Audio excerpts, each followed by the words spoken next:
You're listening to the Viral Volley podcast. Now here's your host, Rob, on the mic.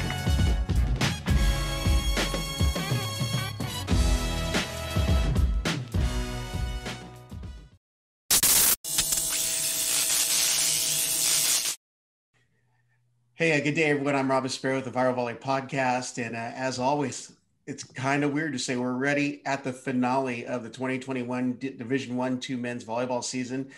With me, I've got David Hunt of Pepperdine, Jay Hosack of George Mason, Dan Friend of Lewis, and representing the Big West and UC San Diego, head coach Kevin Ring. Thanks for coming on again this today.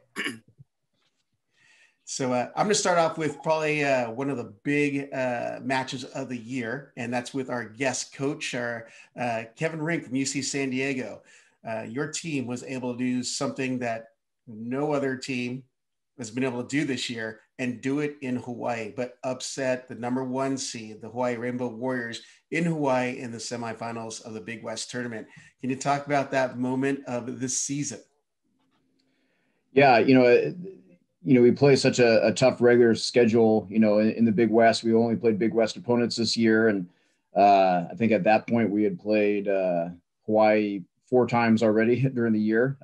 We get to the first match and had good victory over Cal State Northridge, and kind of our first kind of postseason victory for our program. And so the guys, just a lot of excitement from that and confidence coming for that, and head into that match with Hawaii, and just a really good battle. I mean, both sides played well. I mean, I thought we served really tough that match and blocked quite well. And then we had good production on the pins, and it just pretty exciting to be able to compete, at that level, on that stage, to be able to pull out that victory in 5 sets. Yeah, well, it's good stuff for sure. Hey, other coaches have anything to ask Kev or anything to add in regards to that UCSD Hawaii matchup in the Big West tournament semi? Get used to it. It's going to happen a lot more often now that Kevin's got full scholarships and he's got the ability to recruit big dogs with other big dogs. We've known Kevin for years, since the D3 days back at San Diego, way back in the day when I was playing.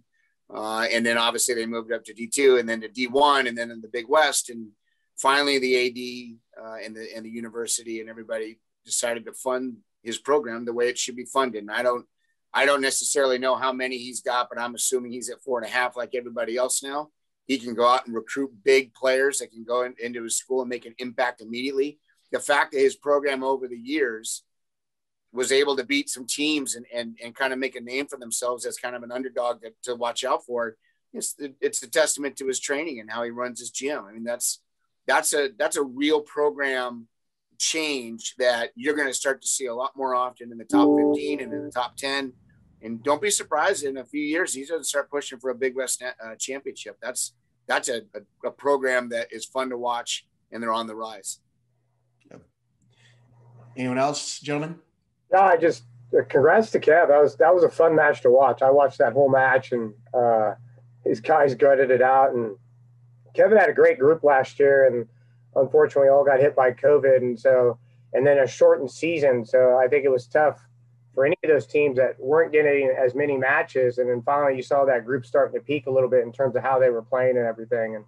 And he's got a real nice group there, and a lot of those guys returning as well. And it was a big win, a fun match to watch. And I know Kevin was super proud of his guys, and does a great job with those guys. But yeah, it's good for volleyball when you see in a match like that, and not allowing a team to go undefeated. And Hawaii was really good, and they showed that at the final, which I'm sure we'll talk about. But Kevin's got a little feather in his cap saying, hey, we took those guys down, which is always nice. So, Dave, anything else to add? Yeah, obviously, Kev, I thought the Hawaii match was great, and the Santa Barbara match. And I'd love to know your thoughts too on what was the impact of playing 3 matches in 3 days, because our team had to do that as well. And I have my own personal thoughts, but what were your thoughts in that format? Yeah, it's certainly challenging there. And we in the match with Santa Barbara in the finals, that was our 3rd match. That they were the 2 seed heading in, so that was their 2nd match. Had it been their 3rd match and our 3rd match, maybe it's a little different there. It's the way the tournament set up.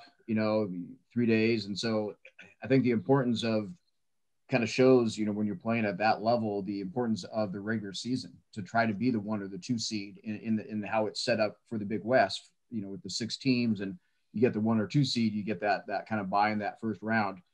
I thought just as the match were on, we won the first set and we kind of had some chances there in the second set up a little bit, and it would have been, great to go up 2-0. And I could tell, the guys were giving us everything they had, and just, Kyle McCauley, Ryan Cobb, they just took so many swings, so many jumps, and you could kind of see, fatigue set in a little bit. And I thought for us, you could see it from the service line.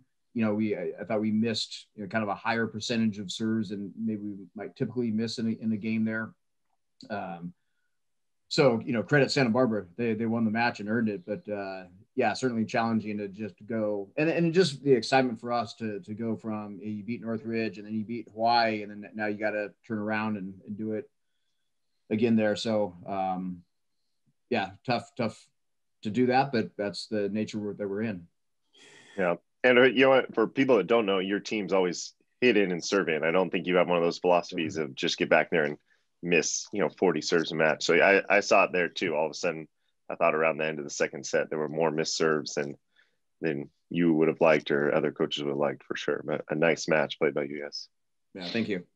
Well, hats off to you. Beginning of the season, you lose Wyatt Harrison with a pretty crazy sprained ankle that showed up on the ESPN3 feed. You could see it from a distance. That's how bad it was.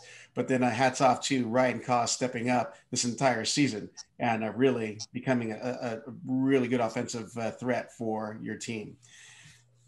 Yeah, I thought Ryan held up really well for us, and again, we were excited about what he could do for us this year. And we're, of course, hoping to have Kyle McCauley and Ryan Kaw and Wyatt Harrison all kind of competing and battling at that spot there. And obviously when Wyatt goes down, that kind of thrusts Ryan Kaw kind of into that primary role. And I thought he handled it really well. And I thought he really grew as a player throughout the course of the season. Hey, quick question. And this is for both Dave and Kevin. Is that format staying 3 days going forward, or is that a COVID byproduct, or is that a conversation happening at your meetings coming up in terms of that? Well, that's how we've run it. Obviously we didn't have one last year, but in 2018, 2019, and then again, this year, it was set up that way. 6 teams. We just run it over one weekend, a Thursday, Friday, Saturday. So I haven't heard any specific conversations about changing that. I believe, I'll let David speak. I think you guys in the MPSF used to run it over 2 different weekends, right? And then this year you just went to one site and ran it this way. And I don't know with the number of teams you have in your conference next year, if that changes. But as far as I know for us, it'll be kind of the same format. Yeah, a quick sort of brief overview for people listening that don't really know. The MPSF used to do the quarterfinals one weekend, and then we would go to the Final Four the next weekend. We didn't do the MIVA 3 weeks like Dan did this year. But and what we're all seeing is, us in the Big West, we have 10 conference matches. So we have to schedule, don't have to, but at the max we can schedule 18 non-conference matches, and that just gets really challenging. So having that extra week that's not taken up by the playoffs is really, really beneficial. So we're going to we just had our conference meeting. Hopefully I don't get in trouble for this, but we just had our conference meeting yesterday. We're going to keep that 1 week format, but we're going to go Wednesday, Thursday, break Friday, and then Saturday would be the championship. So if you are the 3, 4, 5, 6 seed, you'll play 2 in a row, which is not uncommon, but then you'll have a day off, and then you'll go into the final if you do make it that far. I understand why we did the 3 days. The Big West, that's what you guys have done for a few years now. And I understand why we did it. I think it was a smart decision. If we were looking at all things again, I would do the same thing. But it just gets to be a lot of volleyball against really tough opponents at an emotional time when everyone's trying to not make it their last match. So we also go ahead, Jay. Sorry. We also had our league meeting yesterday, and we discussed the Big West model as potential moving forward. This year, because we only had 6 teams, we took all 6 teams in and did a quarterfinal match on the weekend prior. And then obviously the Final Four was at Penn State. And Next year, we're going to have 9 teams. And so we decided to stay with 6, which I think is the right number for us. But we decided to go with the Wednesday, Thursday, Saturday model as well. It's you want your best product on the floor. So when people see it, and when the players are playing in it, it's a high quality match. And we thought that the 3 days in a row, although there were some people that were trying to push for it, just didn't seem like we were going to be putting the right foot forward, so to speak. And we even talked about doing a Wednesday, Friday, Saturday, which was the exact opposite of what we thought would what we were trying to accomplish. So, I think that's tough. 3 days in a row, and then having the next week have to go out, that'd be really, really tough if that's the case. Yeah, I'm still a fan of the quarterfinal or whatever being the weekend, and then the next weekend's your Final Four. We look at the NCAA tournament, and I don't know, say Santa Barbara makes the finals, or Pepperdine or a Penn State or us, and you get to that third day of competing in 5 days, the product that we're showing really diminishes, I think, in terms of that, from that standpoint, just where the legs are. So hopefully we get to an 18 tournament on the national level, because that separates that a little bit. But I think the same thing happens in the conference tournament. I'm glad you guys are putting a day before the finals, but it's the same thing. It's like, how do we put these guys in to maximize the competition, the product, and everything you're kind of showcasing in terms of that? So yeah, the two things on the front, and I don't want to get too deep into the weeds here, but expansion is on the horizon. And the number that we're hearing, and I don't want to get anybody in trouble either, but the number that we're hearing is larger than we think, and I think that's pretty good. The challenge with the weekend prior, having your quarterfinal match, for us at least, was cost and travel time. For example, if Harvard has to come down and play us on Saturday prior to the EIBA Final Four matchups, and let's say that they beat us, and then they got to fly back home, and then they got to fly out a couple days later to go down to Penn State. That's a lot of cost. It's a lot of travel away from school, and it's not beneficial when you can just send everybody to the one spot, and if you stay, or if you win, you stay, and if you lose, you go home, and that's it. We're over and done with. So just seemed to be a little bit more logistically simple, but and we wanted the extra weekend of conference play if we needed it for whatever reason. Yeah. I had a question for David Hunt with the model you guys are going to for next year. Is that just going to be at one site for the Wednesday, Thursday, Saturday? And then how are you choosing that site? Is that predetermined, or is that conference winner? How are you guys doing? There was some debate about that, but ultimately the coaches want it to be at the conference winner, because we want our 10 matches to mean something. Now it gets a little bit dicey. The one thing that saves it is every school other than BYU can technically drive to the other school, right? Grand Canyon's a trek, but they could drive. So if it's at BYU, then we're all flying. Or BYU, doesn't know where the tournament's going to be, then they have to fly or change location or whatever it is. But conference winner, the coaches really wanted to make the regular season mean something.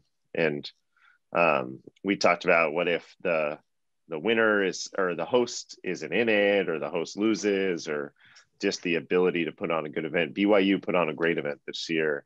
That was the right place to have it. And then it just made it nice that they won the tournament.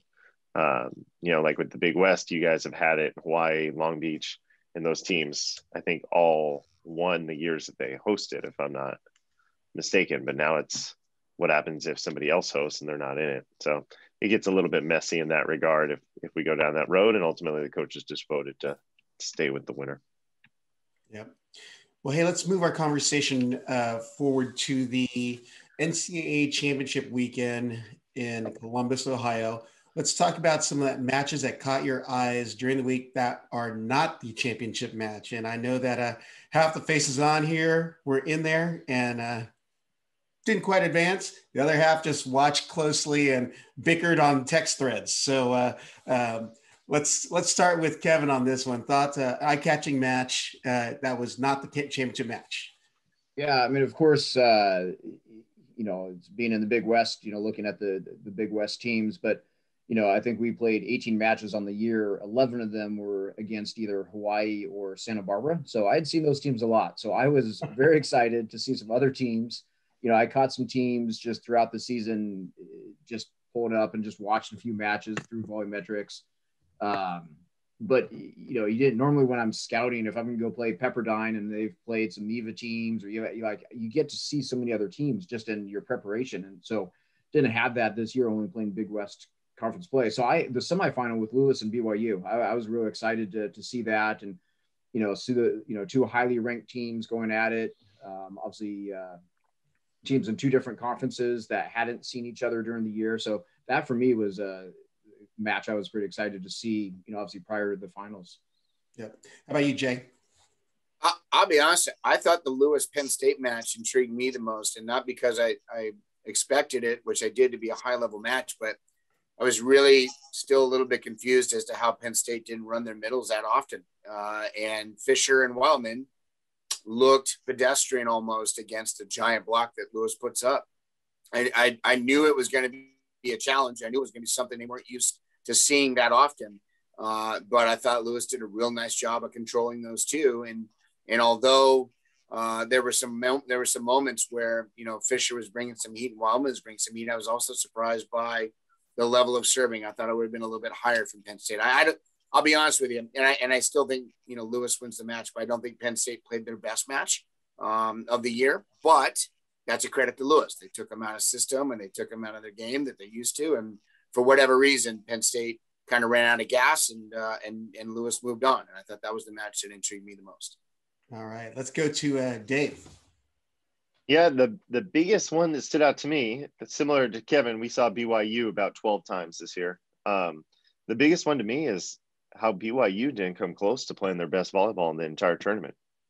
They looked real bad at times in terms of the standard that I had seen them play at, and could be playing in a new arena, could be playing against new opponents. I don't know. Could be a big stage for some of those guys that haven't been there before. And it's not taking anything away from the opponents that they played, but they didn't look in sync all tournament, and that sort of shocked me. So. All right. And finally, Dan. Well, I was there in person. So I as a volleyball fan, I enjoyed watching Pepperdine and Santa Barbara just in person. I'd watched them both on TV, but there were some incredible extended rallies and defense, and just there was some guys all the way at the end of the bleachers going after balls and bringing them back. And so just when you're watching volleyball like that and the effort and the grind, it was a pretty fun match to watch in terms of rallies and, you know, big swings and all that stuff that was going on. So yeah. Yeah. Well, let's all move on to the championship match. Hawaii wins 3-0 and pretty authoritatively. And honestly, that was unexpected. But then I thought of tracking that team these last 2 years, even in 2019 through COVID now. I was like, well, they were on a mission. But I wanted to get your guys' thoughts on that championship match against BYU, being that it was 3-0, and it just didn't seem like BYU had the fight in them in that final. So we'll start with you, Kevin. Yeah, I mean, obviously, having seen Hawaii play so many times, you know, I knew what they were capable of doing. So how they played, they were really determined start to finish. And, you know, they established some leads, you know, in each of those games. And there's, you know, the BYU made a few little runs late, but it really looked like Hawaii was just controlling that match start to finish. And not having seen BYU much at all kind of throughout the season, and watched, you know, a little bit of the matches, you know, or the semifinal match leading up to that. And obviously I know they're a very good team, but, you know, I was a little surprised by maybe that it didn't go more sets, but not surprised that just, you know, seeing Hawaii at that point and how really just determined, you know, they're very disciplined on the court. And I thought they ran a great offense, and guys stepped up and made big plays for them. And they earned the victory. Yep. Let's go to Dan on next one. Well, being that I played BYU and then BYU walking in Hawaii, I kind of knew if BYU didn't pass, because I didn't think they particularly passed rate against us, and Hawaii just brought it, you know. And so you're watching that, and they were off the net, they were struggling to pass, and that was the main thing in the game, and they couldn't really get out of that in terms of, you know, finding any offensive flow. And I, you know, credit to, you know, you want to blame anybody, blame Kevin. Kevin beats him, and then Hawaii comes in even more focused about this. We're losing, you know what I mean? And so, and those guys were just ready to go. Yeah, they were, you know, all business and went after it. And so credit to those guys by creating all that from that side in terms of the pressure that they put on BYU. Yep. How about you, Jay? Yeah, no, I was going to mention, sometimes a loss is a good loss. And I know Hawaii wanted to go undefeated. I mean, anybody does. That's quite a special accomplishment to do. But when your team gets beaten in the semifinals of a conference that they're hosting, that's some pretty big motivating factor right there. And so Hawaii did look determined. I think that's the appropriate word for it. The other thing is BYU's energy just didn't look like they expected to win from the moment that the first whistle blew. It just looked like they were out of sync, almost like they were tired. Maybe they expected to win because of their 2 or 3 big guys that they've got. I mean, you look across the board and they've got guys at each position that are really good and they just look mediocre. And I'll be honest with you, if they played like that, Belmont Abbey might have beaten them that night because there might have been a little bit different motivation. So yeah, I was kind of disappointed by BYU's performance, and that's a credit to Hawaii. That's not because BYU is a bad team and didn't deserve to be there. They absolutely deserve to be there, but Hawaii just really took it to them. And hats off to them and Charlie and his crew and Josh Walker and all those guys. They do such a good job of bringing kids into that program and training them up and sending them off on the world. So good job to Hawaii. All right. Dave, anything to add? Yeah, I'm not going to go as far as Jay and say that Belmont Abbey would have beat BYU that night. Don't forget about Milan. Milan is probably the key piece at Hawaii as well. So if he listens, he would be upset that you didn't mention him too. So my bad. Sorry, Milan Zarkovic. My bad. Yeah. Yeah. I mean, what stood out to me? Yeah, Hawaii played exceptionally well. Hawaii played just like they had played in the semifinal. BYU played like they had played in the semifinal, and you saw the result. But both teams served the ball in and served it in real aggressively. BYU didn't serve it great, but they both had 11, 12 errors for the match. So I always get a little bit nervous because I think the product of volleyball looks real bad when teams are missing 17, 18, 19 serves in 3 sets. So I think Hawaii proved that you can serve the ball in aggressively and play good block defense around it and win a championship. Yeah. Well, the interesting stat line that I did see was Hawaii 10 aces versus BYU 0. And ironically enough, Gabby ended up falling short of Taylor Sanders' BYU record by 2 serves. He got 0 aces in that final. And they'd been talking about the semi, how he had gotten 2 and was within striking distance of that record. So, Jakub Tella hit 4 aces, Parapunov and Cowell hit the other 3 each. So Hawaii had the heat going. Wanted to come see what you guys thought about their serving performance, because that was, the hitting percentage 381, 263, but BYU kind of bounced it out with blocking, defense, or digging in. But that was the stat line that separated in my eyes. But I wanted to get your guys' thoughts, being that you are in the game, guys. And we'll start with you, Kev. No, I think for sure serving was huge in that match. And, you talk about the aces that Hawaii had, sort of lack of aces for BYU. But even beyond the aces by Hawaii, I mean, they just got a lot of serves where they very much limited, I think, BYU's offense, down to just maybe one attacker, some out of system swings, and Hawaii did a great job of, transition blocking defense and converting that into, quality swings in transition. So yeah, I thought service pressure was huge in that match, and Hawaii won that for sure. Go to Dan. I think it's the 2 lefties for sure. You want to talk about more than half their aces that came out of the 2 lefties serving. And I don't know if the MPSF has very many lefties that are serving with the pace that those 2 guys are doing. And that was, something that had to be an adjustment for BYU. And you got 2 guys just bringing it and not missing it very much. So that certainly was, I think, a huge catalyst, not to mention what Kevin said, like those 2 lefties. I don't know this off the top of my head. Dave's probably got it, but how many serves they had and what they point scored, the 2 lefties in those 2 rows, has to be pretty high and pretty efficient for those guys. So, volley magics. All right, Jay, your thoughts.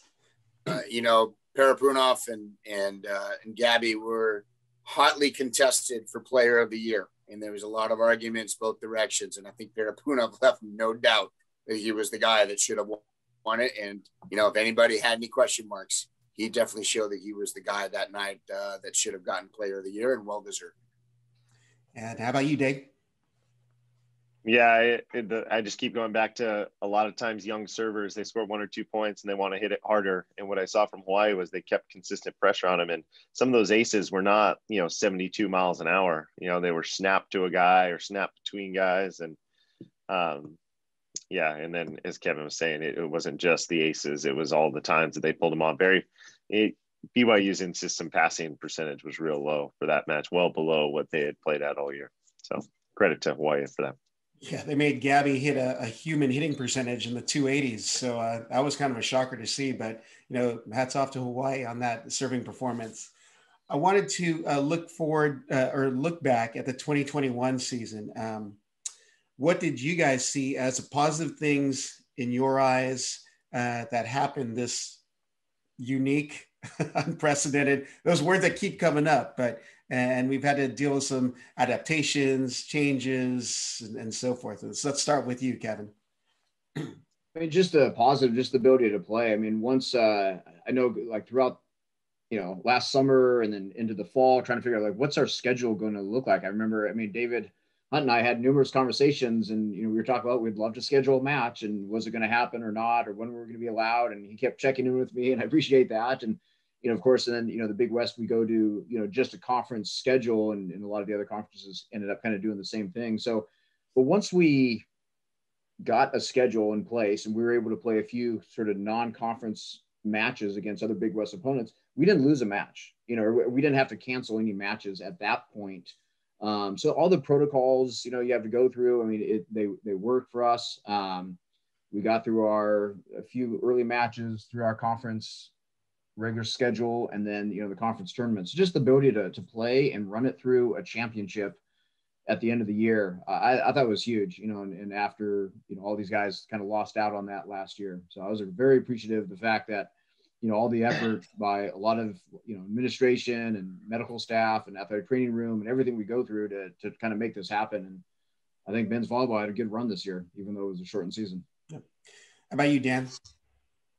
I think Kevin nailed it on the head. It's just the gratitude and appreciation that I have for administration, medical staff, everybody that put all the work in to find ways, our commissioner, everybody that had something to do with trying to help us have a season. And there certainly were ups and downs for a lot of things, but everybody continued to forge ahead. And the NCAA Championship Committee had a new committee of 5, the people that served on other committees, whether it be All-American or the voter polls, or just all the things that went into allowing us to have a season, having this conversation right now, because a year ago at this time, we certainly weren't wondering if we were having a season. We were talking about other stuff. And so when I look back on the snapshot of what we were able to do and how we were to do it, I'm pretty blessed. And, you think about the COVID year and what we endured and all those things. And pretty awesome that this piece, we got to play a season and compete. And I think a lot of teams had a great year and did a lot of great things.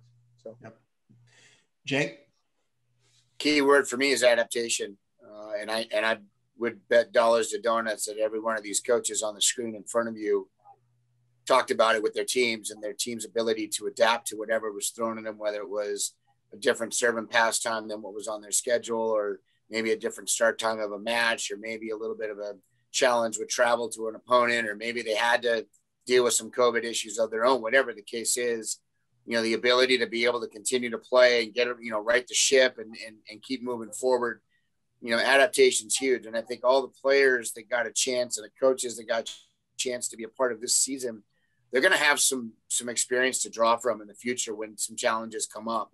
It's never going to be perfect. Every season's got its ups and downs, and it's got some issues that you got to deal with.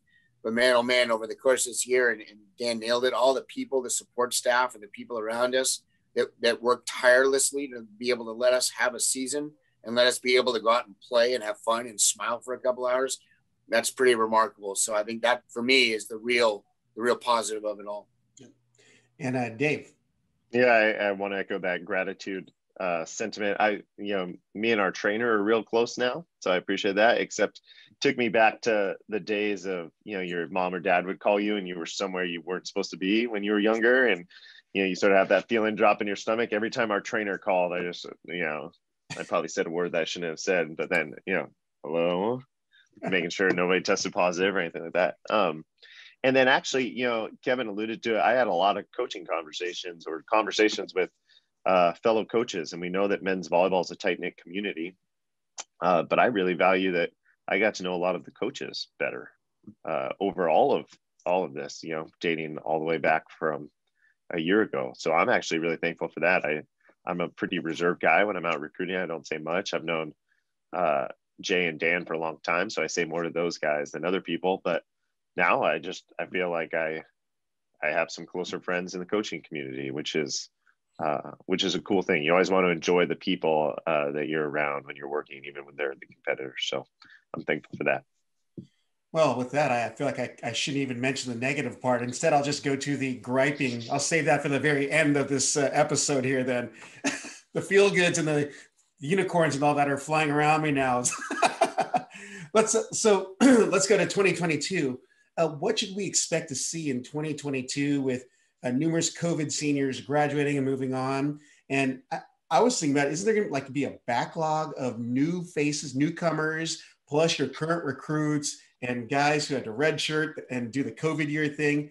What's it going to look like come this 2022 season? We'll start with you, Kevin. Yeah, I mean, obviously with the cancellation of the season last year, it wasn't just the seniors last year that were able to stick around for another year. I mean, it was your freshmen through seniors last year that, were granted that waiver, that have that extra year, that, that's going to have an impact, over the next few years. In each program you're recruiting, and now you've got an opportunity, originally you think certain guys are going to, graduate on a given year, and then now maybe they're sticking around for that extra year, whether it's continuing their undergraduate degree or a graduate program. So that'll shape things kind of moving forward. You'll see some guys, in these programs maybe a little longer than you expected. In terms of, some of the teams that were out there, and you looked at, Hawaii had some guys, and Santa Barbara, and I know some other programs did as well, that now these guys are in fact seniors and will be graduating. So that you'll definitely see a new crop of players that maybe didn't play as much, this year, get court time. You'll see some new guys out there, but still expecting a real high level competition next year. How about you, Dan? What do you think? Yeah, well, I certainly think you graduate. I got to say, at least 10, 12, 13, 14 guys that are on that All-America list that are done. So there's certainly going to be a young crop of players that we already, some teams we see that we know of, and some that we have no idea. So that'll be kind of exciting in terms of that. And I think you'll see Princeton and Harvard, those guys will be back. Two strong programs, which is exciting that they'll be back on the floor. And I'm not sure exactly who opted out and redshirted, but I know they got some pretty good pieces coming in and coming back from that standpoint. So, and so I think it's exciting. It's kind of a refresh year. There's certainly some teams that are going to be on the top with the returning core groups, and there'll be some other teams that are either reloading or / rebuilding in terms of that, and how do they come along. And you're going to see conference play, which already all of us are scheduling. So that's exciting again, to kind of see some cross conference playing in terms of that, and where the season goes, and hopefully a full season, and crossing my fingers we're not in mask playing or any of that stuff when we get to that point and everything. So, but yeah, eager to get it. I think all of us are jumping into the recruiting boat June 1st. So that'll be a different grind in terms of that. But yeah. All right. How about you, Jay? From a personal standpoint, I lost 5 of my 7 starters to graduation. So my team is going to completely be different. The energy level in the gym is going to be different. The culture is going to be a little different. It's still got great kids, don't get me wrong, but you have 5 pretty big personalities that are going to be outside of the gym now. And it's going to be a fun year of young guys. I have 20 guys on my roster, and 16 of them are underclassmen. So it's going to be, a learning curve of sorts, but that's, how you kind of want to do it. You want to stagger it and be able to grow them up as they go. So I think personally, next year is going to be a lot of fun. We're probably going to win a few matches we shouldn't, and probably going to lose a few matches we shouldn't, and we're going to have a lot of fun along the way. I think nationally, just the ability to hopefully get out and play other teams from other conferences. I'd hate to see everybody have to stay within conference next year again, and then we're back in this boat next year. I think I think the ability for us, I know we've got, Pepperdine and Irvine on the schedule next year. We're going out west, and I surely hope that in December, I don't have to make a phone call and say, hey, we're no longer allowed to travel anymore because we got to stay in conference. But, that's the part I think that's going to be the most exciting, is we're finally going to start to see some of that cross pollination we talk about, and be able to get a better sense of where everybody sits nationally. All right. How about you, Dave? Yeah, I think the volleyball is going to dip a little bit nationally, just because on the whole, you had some pretty talented guys that were all 5th and 6th year guys. So I'm not saying because all of a sudden it's going to be bad volleyball players. It's just guys that are more skilled were playing the game. I thought you saw pretty high levels of serving and passing, a lot of good defense, maybe because that's what some teams had to do for training, for a chunk of training. So I think you're going to see a little bit of a dip, but then also, there's going to be some people talking about, all right, this team's going to be good, that team's going to be good. And we talked about at the beginning of this year, maybe in our first podcast, avoid all of that stuff, because you don't know who's been in the gym already for a year. You don't know who is redshirting. You don't know who's transferring in. And all of those things change, right? And I think we knew Hawaii was going to be good, BYU, Santa Barbara, but, our team was pretty young. Nobody in their right mind thought we were going to be in the national tournament after last year. So I would just hold off, and you just don't know who's been developing in these programs and who's ready to sort of jump in and sort of, prove that they belong here too. So I think there's going to be some of that. So reserve or wait to start saying who people think will be good in the upcoming years. Yeah.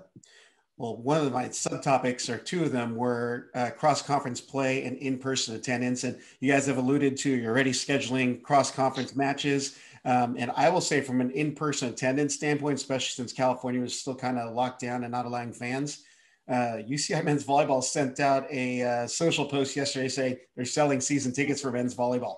So I was excited to see that. Now, if it got loose, like a rogue person went out and sent that out, I don't know, but that went out on social yesterday. So I know I wanted to end positive, and we still can, but there are a couple topics that kind of arose this week. And, one was, we talked about the seating. Some people disagree with the seatings. We kind of referenced that in our last episode. But I wanted to see if maybe Dan could just hit that really quick, or if any of you feel you could just do a quick summary of the seating this year for the NCAA tournament. Yeah, Dan, go. Yeah, credit to the committee. They found the pieces that they needed to measure who needed to be where and do that stuff. And certainly there's always a team or two that's left out that probably deserves to be there, that plays a certainly high level of volleyball. And that's always unfortunate. And I think Jay alluded that hopefully we can expand the tournament and maybe not have those teams.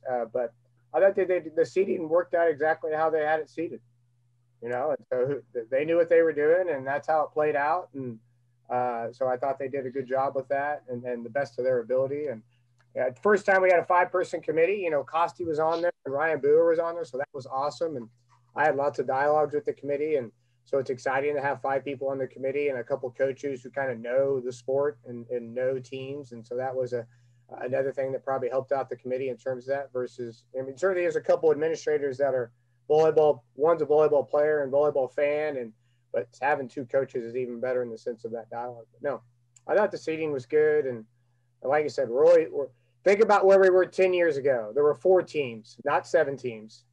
We're 7 teams now, and in 5 more years, we might be at 8, 10, 12. And so to be a part of the growth and where we're headed is fantastic.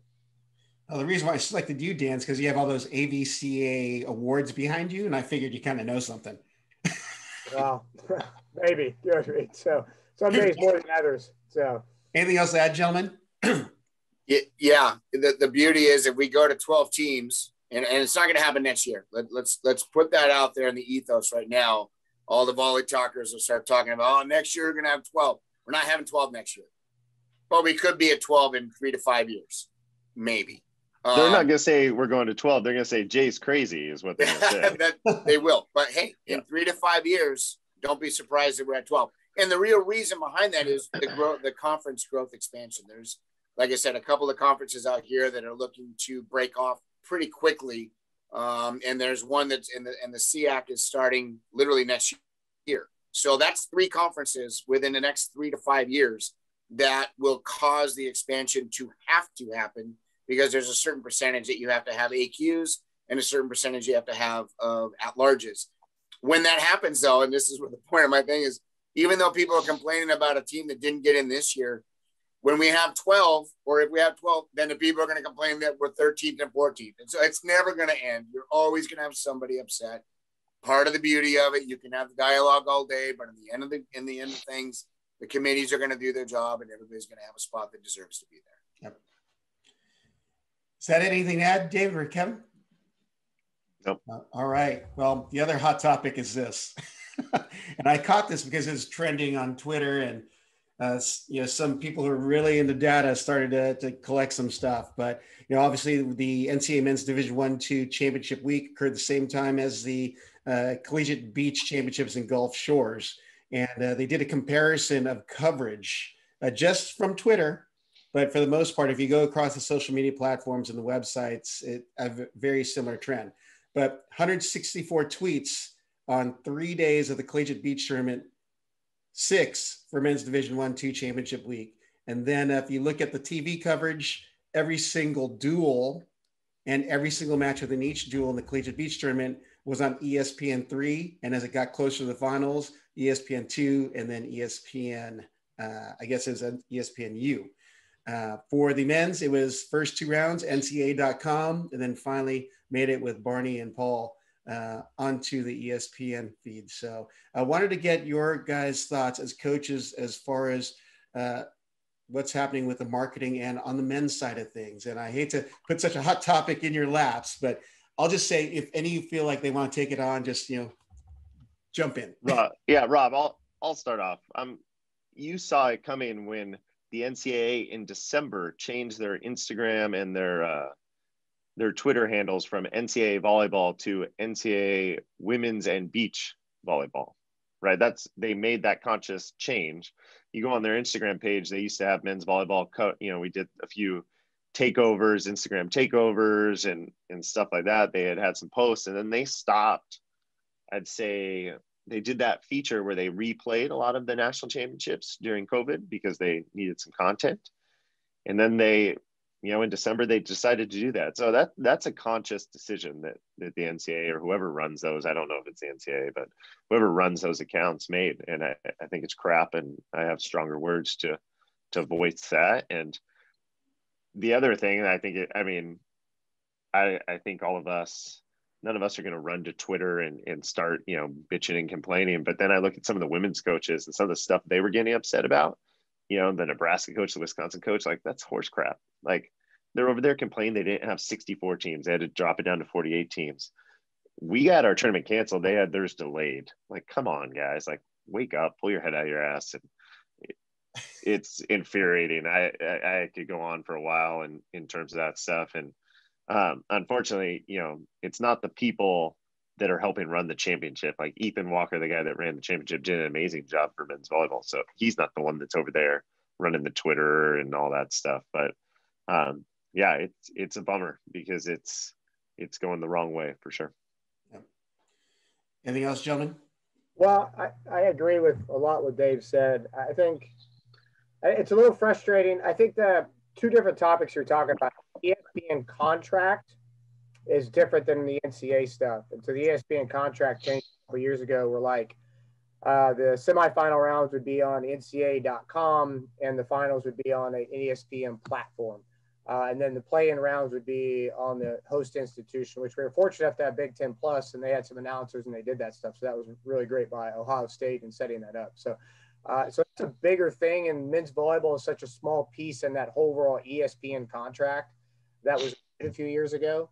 And I'm not high enough up to know some of those ins and outs of that contract stuff that goes on with that. And certainly it'd be nice if we could get on the semifinals on ESPNU as well, because I think it's just as good a product of curling or ping pong or some of the other things that up on in terms of that. But that's a bigger thing. I think with the NCAA, that kind of bothers me. I do sit on the board of directors with the AVCA, and certainly a topic I'll bring up and see if there's any ins or outs that we can be like, hey, you kind of consciously separate us on some of the social media stuff. And credit to Vinny and Off the Block and some individual institutions and a lot of other people that are fans that were tweeting stuff and putting stuff out there to kind of help continue to grow the game. But we certainly want the NCAA on board with at least the championship piece of that, and allowing for the Instagram takeovers and the videos and all the things that kind of go along with that. And so hopefully you can get that back on board. And that was just an oversight or a bad decision at that time in terms of that. So,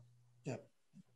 Anything else, gentlemen? Yeah, no, I echo both of their sentiments. Somebody dropped the ball big time. And, you know, one of the things that we talked about in an earlier episode was the men's coaches need to take a page out of the women's coaches' notebooks and start raising our voice a little bit more. You know, we don't necessarily need to be yelling and screaming and carry torches and go to their buildings and threaten to burn it down.